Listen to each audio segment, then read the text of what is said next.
Sa ibang balita, sinampahan ng ethics complaint si Senadora Pia Cayetano dahil sa mga linya sa dalawa niyang talumpati na umunoy kinopya sa iba. Pero git ni Cayetano, luma na raw ang aligasyong yan. Darito ang report. Kasunod ni Senador Tito Soto, si Senadora Pia Cayetano naman ang inireklamo sa Senate Ethics Committee ng plagiarism.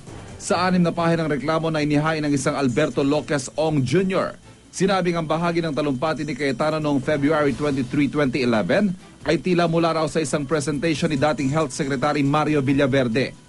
Ang June 6, 2012 privilege speech naman daw ng senadora, tila kinopya raw sa United Nations Environmental Program. Sa isang pahayag, sinabi ng kampo ng senadora na rehashed o luma na raw ang reklamo.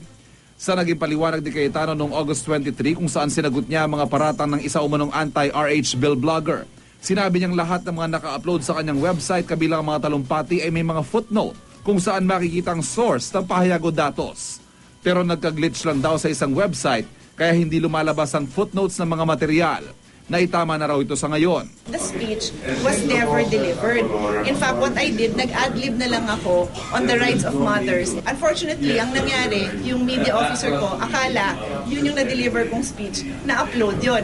Again, technical glitch, hindi nalagay yung footnotes, but I have always acknowledged that the proper footnoting should be there. Wala namang pahayag sa ngayon ng kapatid niyang si Senador Alan Peter Cayetano na siyang chairman ng Ethics Committee na didinig sa reklamo. Para sa saksi, Ivan Mayrina, nag-uula.